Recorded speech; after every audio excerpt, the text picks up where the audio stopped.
say, or I would think, when it comes to abortion, I would think let's leave it to be an health issue. Okay. The way I can walk into a hospital and request for malaria treatment, I would think it should be also of that sort. So somehow you also advocate that we need to amend Article 22 of the Constitution that illegalizes abortion, that abortion becomes a health problem, and that somebody can just walk into the hospital, that we even have abortion services in the hospital. Would we get there? Did you think we could actually achieve that, or would you advocate for that, Mirembe? Okay, to me, I would suggest we uplift the restrictions on abortion. Because during the lockdown, you find that most of the girls that got pregnant were actually defiled. It was out of rape that they actually got pregnant. They're not ready to be mothers, and there are those who have actually dropped out of school because they're pregnant and they have to give birth at the end of it all. But if we give them this option of having the right information, of having the right to their bodily autonomy, to actually know that this is their body and they have to decide to what they want to do with their bodies, it will give them that sense of belonging. Okay, like this is my body and I have to actually decide. You find that majority of women that are actually aborting, they have so many reasons, and there is no small reason or big reason. A reason is a reason. But what we want to get rid, and what we advocate for as an organization, we advocate for people to have the right information, to have that sense of decision. They have to make the right decision with the right information that they have. But at the moment, when you look at the number of women that are succumbing to unsafe abortion, majority is out of ignorance. As my colleague had said, we have seen women in the community who are actually using compasses. A woman uses a hanger, okay, to pierce the cervix, okay. And we have seen statistics, government, the Public Ministry of Health giving out unsafe abortion. How many women are dying due to the complications of abortion, unsafe abortion? We have seen the recent report had women 8% of maternal death due to unsafe abortion. They had hypertension. They had. You look at all these, you find that if I have an unsafe abortion, at the end of it all, I may die out of excess bleeding. That is hemorrhage. Okay, that is a complication already. There are those who are infertile at the moment. They have lost their uteruses. So if we sensitize women and they have the right information, they'll know that if I do this, this will come as a result. So we can also try to sensitize them about the preventive measures. Yes, the government has put family planning out there for women, but down there, when you go there, women will tell you a lot of myth and misconceptions around family planning. Okay, so these two things have to move in line. We give them the right information. Then if the worst comes to the worst, a woman will have 3 options. I will either give birth, I will either give out my child for adoption. Yes, or abortion. If I opt for abortion, then what kind of abortion am I opting for? Are you into this thing? I talk about this thing because you feel government has not done enough. I just want to know where the position of government is in this particular thing. Now, you come from the civil society, and by advocating for safe means of abortion, it's because you are seeing the problem of the numbers increasing of unsafe abortions and, of course, killing our people. Is the government doing enough to ensure that this happens? Because on one end, we have Article 22 of the Constitution that does not allow us to do abortions. But on the other hand, we have also these problems happening to us. For example, defilements are happening, incest is happening, rape is happening. Many of these funny things are actually all happening to the people. And so where is government in all this? Is government doing enough to stop the problem? Or it's a gap that you saw that government is not putting enough effort in preventing abortions in this country, and that's why it's escalating? Yeah, actually the government has done, has done a lot, okay, for the women, but the gap is within the information sector.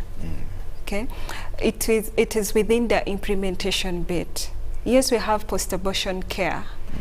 It is rolled out in all health facilities, 2, 3, and 4. Post-abortion care. Okay, yes. Post-abortion care. But you find that very few women can actually go to these facilities to access these services. So you find that majority are dying in the community.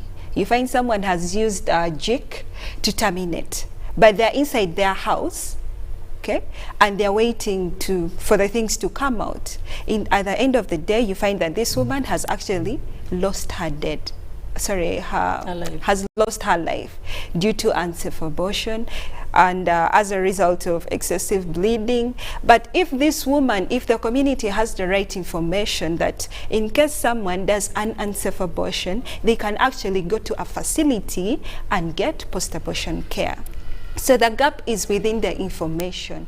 Not every woman is aware that post-abortion care services are there. Isn't it a contradiction that we avoid or we make illegal abortions on one end, and we also have post-abortion care in hospitals?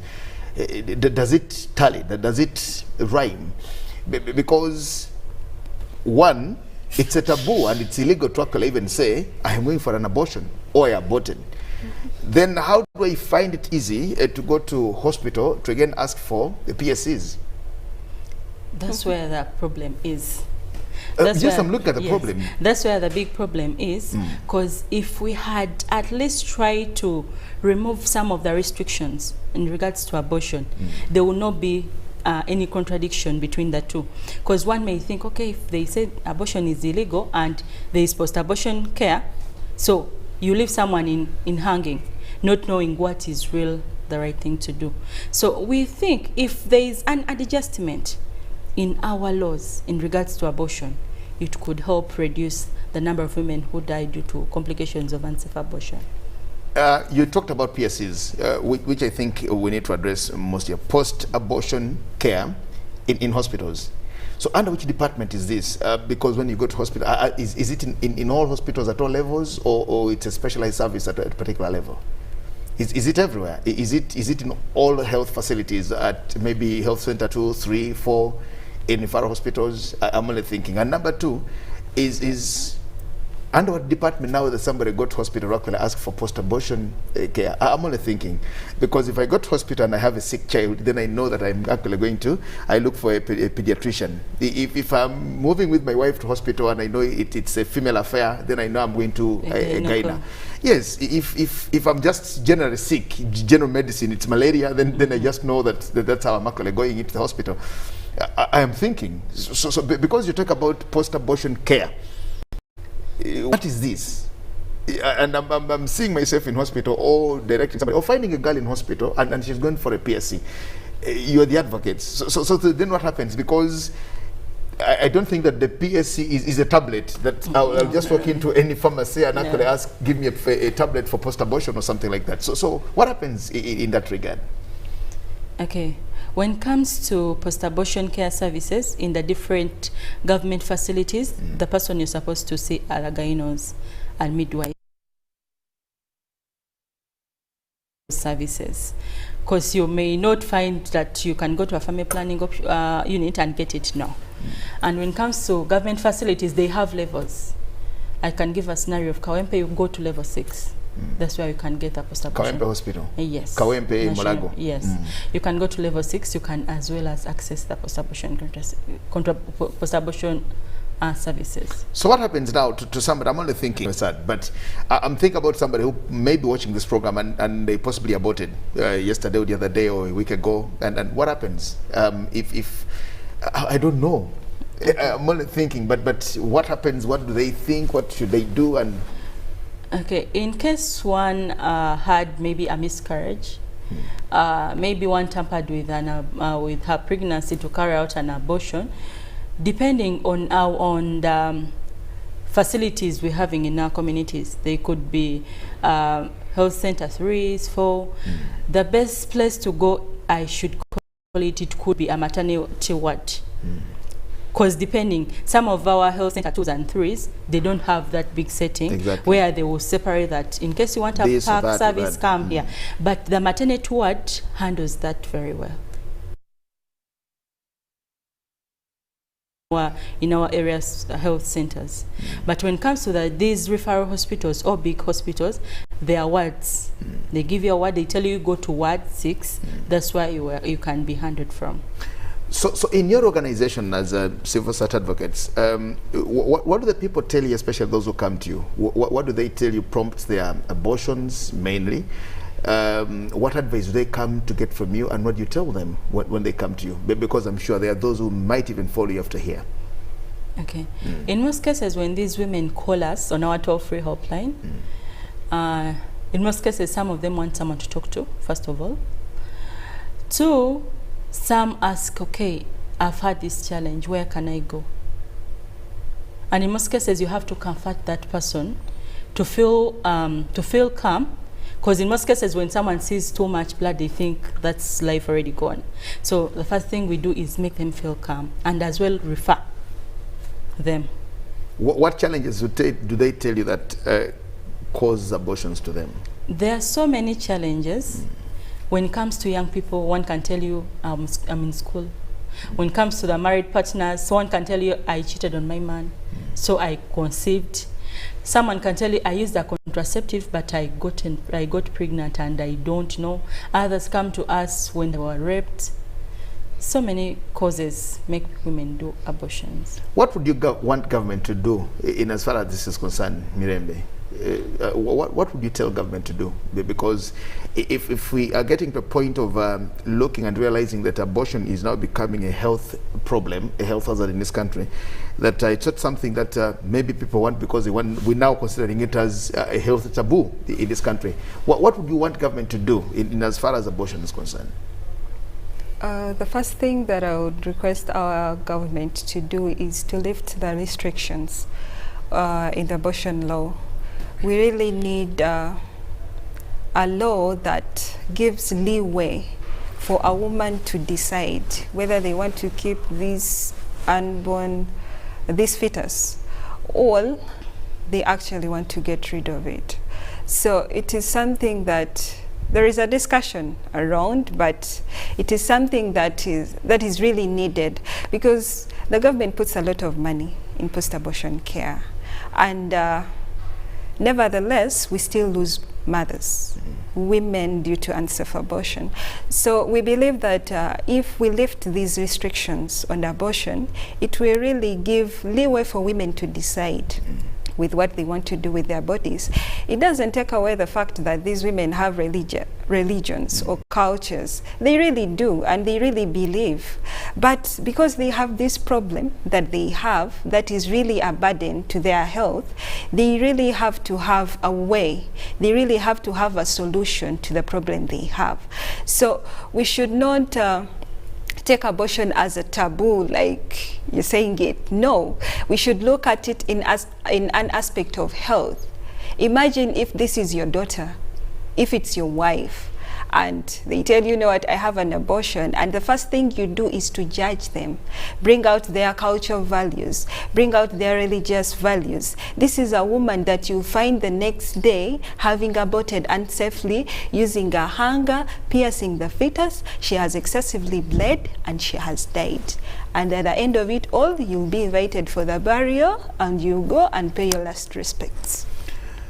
You want to say something? Yes, on addition to what Maria has said, we would request government to sensitize people more about the availability of post-abortion in health facilities, because many people don't know even what post-abortion is. So it makes people stay in, should I call it, in a blank environment where they even don't know anything. So it would be good, as we are passing adverts of using contraceptives, let's as well pass adverts or more sensitization, or work with NGOs to sensitize about the availability of post-abortion care. Do you think if we started advocating or pushing a debate for legalizing abortion in this country, do you think it would go well? Do you think it would be understood? Do you think it would get the support of all stakeholders? I am only thinking, if you got, because I'm looking at a contradiction in how all the things work. That on one end, we do not allow abortion in this country. On the other end, according to Miriam here, she says government puts a lot of money in post-abortion. Now, even when we do not allow abortion, we again prepare for the abortions and say for the aftermath, yes. for what happens after abortions. That yes. we do not allow it to happen, but yet again, we run and prepare and say we'll get some money, put it here, because we know that if Miriam aborts, if Fatuma aborts, if so-and-so aborts, then they should come and get the services that are here. Do you think if you just decided to get into a discussion, a debate over legalizing abortion in this country, would you get supporters? Would you get people who would rally behind you, who would rally behind your aspirations and actually achieve it? Okay, there have been discussions around the law of abortion. They have been there, but because of different stakeholders, because of their religions and their cultures. Because I'm looking at that. Really yes, I am dragging. actually looking at that. That on one hand, you'll have a position of the religious leaders. The Interreligious Council of Uganda will come out. It has the Muslims there, it has the Catholics, the Anglicans, the Greek Orthodox, the born-again Christians. It has all of them here. And I will say now, who of us, is it the Quran or the Bible that condones abortions? Then they'll say no. Now, on the other part, you'll have the cultural institutions coming on to actually say, Fenga Baganda, we as Ibasoga don't do this. We as Ibanyankole don't do this. We as Itasots do not do this. We as the Mathenicals do not do this. Then I'm only thinking, how are we going to manage it? Should we just advocate for abortions clandestinely like that? Or it's something that you think needs to be addressed, talked about, and possibly even have a solution? Can't we avoid the other issues that cause us? Is there no way to actually stop the issues that cause the unwanted pregnancies that eventually culminate into abortions? Okay. According to the discussions that have been there, when we are having debates with duty bearers, the religious leaders, the cultural leaders, they'll also advise that we talk about the preventive measures, that is the contraceptive bit. We really appreciate, and a lot of initiatives have been done as far as contraceptives are concerned. And women are still, there are those women who are not opting for contraceptives at all.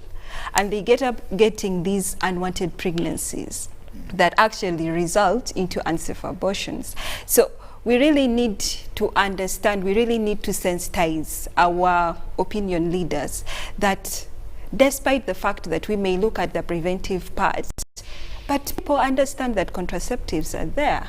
And there are those who have tried them, they have got these side effects, and they have now shunned away from using them. But we also have those who are actually having abortions. How are we going to look at abortion? We should look at abortion in a public health issue, like a health care issue. Regardless of the religion doesn't allow this, regardless of the culture, we have to look at it in an aspect of health. Because we are losing mothers in an aspect of health. So if we have this debate and look at the complications, the health complications that arise from abortions, then I believe we shall reach a consensus. Who does the safe abortions? Don't say the names, but you've mentioned a few of the things that they do unsafely. Then the safe ones now, what are the safe? Because you talk about contraceptives, which also have the side effects. For now, those who actually, because you are advocating for safe abortions and also advocating against unsafe abortions, because it is through the unsafe abortions that we lose people. If somebody aborts safely, now what is to abort safely? To abort safely is when you go to a licensed, trained medical person. Do we have people who are licensed to do that? Yes, but they do it to the full extent of the law. We have them in this country? And that's started? I don't know. Yes. Don't tell me where they are, because they don't want to abort. But yes, gynecologists are trained to do that. They are midwives that are actually that have training in also providing the same service. There are also nurses. So does somebody consent when they're going to abort? Yes. And in most cases, when they are providing these services, they provide according to what the law permits. So they are restricted to a certain extent. So do you consent to the abortion itself? But you talked about girls who are 10 years, you talked about 10 and 21. That's when we'll need a guardian. Yes. Because exactly. Now I'm looking at a 11-year-old girl, 12, 13. What consent do they give to a particular abortion and say, because you're consenting and saying if anything happens, then it has happened? Okay. To a minor, they need a guardian to actually consent to abortion. Just like if a pregnant woman, a woman's life is in danger, the guardian or the next of kin has to consent. Yeah, but you see, you talk about a situation where this Mariam has gone to the mother, Fatuma, to actually say, this is what is happening to me. But there's a Miriam who doesn't want Mama Fatuma to actually know that she even conceived. Now she's struggling with her pregnancy at 3-4 months. She's running here and there, and she's doing anything to ensure that Mama doesn't know or my elder sister doesn't know, and they just want to abort. Can they go to a hospital anywhere? And because they want to do it safely, can they? Then what happens if they go to a specialist, a licensed somebody? Would the demand be go back and bring Mama, who do not want to know that they got pregnant? That's where the challenge comes in from. Because if this young girl comes to a service provider, there may be a fear of the service provider to offer the service. One, fear of the law. Two, this girl may be a minor, and what she may do, she may look for a friend to act as a person who can consent. And even sometimes what they do, they try to tamper with the pregnancy and start on the abortion so that they could rush to the facilities to get post-abortion care services. When they failed? When they failed. When is it safe to abort? At what age of the pregnancy? At what stage of the pregnancy is it safe to abort? Okay. According to World Health Organization, it says abortion is the termination of a pregnancy before 28 weeks. Those are 7 months. But it is more safer between 12 weeks and below. Because at 7 months, that's a whole person in the body. It's somebody. Yes. Because I think I was born at 7 months. I don't know, but that's a whole person. Yes, but that's what the World Health Organization says. But it again says it is safer in the first 12 weeks. Okay. Yes. Well, it's a discussion, of course, that that is very technical. I just do not know what to say about abortions.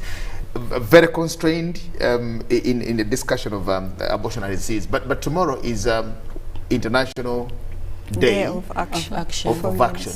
So let's make a clarion call to our viewers. What do you expect the people to do tomorrow? How should people get involved in this particular day tomorrow as we talk about abortions back and forth? Fatuma, I'll start with you. Okay. What can people do for this day? I would request different stakeholders from different areas to at least have these small activities to show people that let's do action. If it's a woman's health to access a contraceptive, let's put actions. At least let's do something similar to that. Like, I would say when it comes to Coherinet, we're thinking of teaching young girls in schools about menstrual hygiene. Menstrual hygiene? Yes. Because some of our girls, we have been in COVID, and the transition from being a young girl to at least to adolescent, there's a transition that has happened. And some of them don't know what will happen during our transition. So we need to teach them what will happen, and this will happen, and this is how we're supposed to do it. Okay. And as well as empower women more on this day. Yes, it's our day.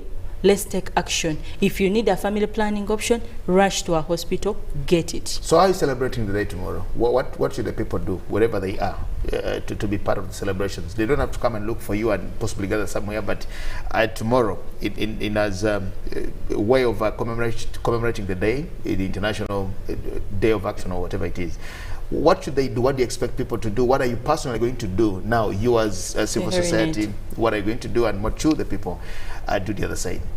Okay, to everyone out there, we are actually running an online campaign, a Twitterthon.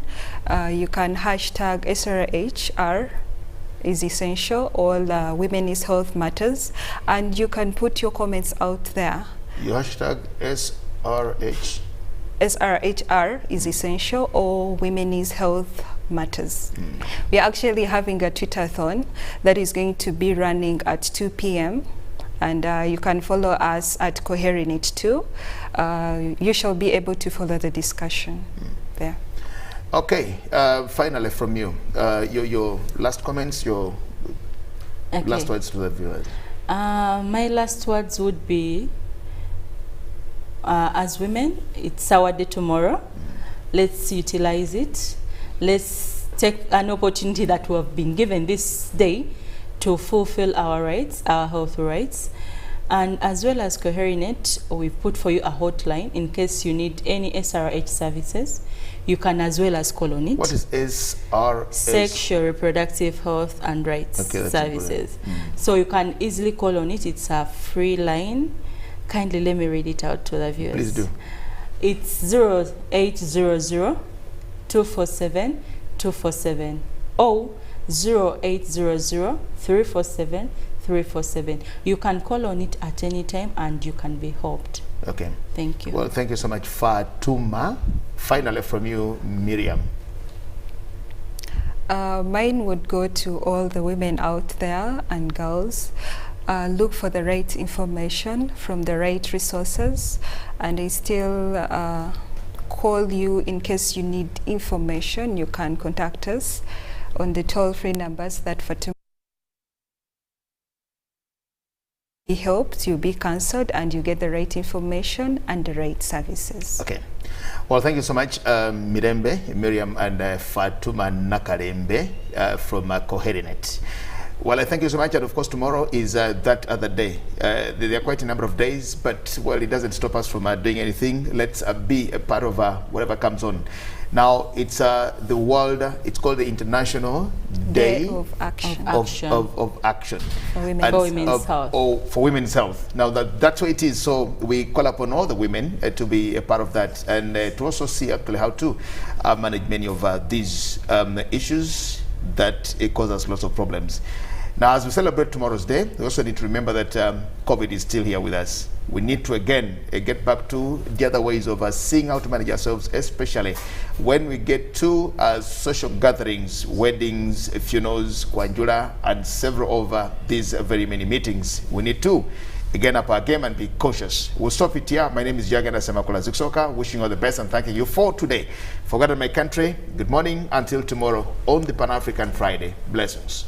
Thank you. Live from UBC Studios in Kampala, this is Good Morning Uganda Extra.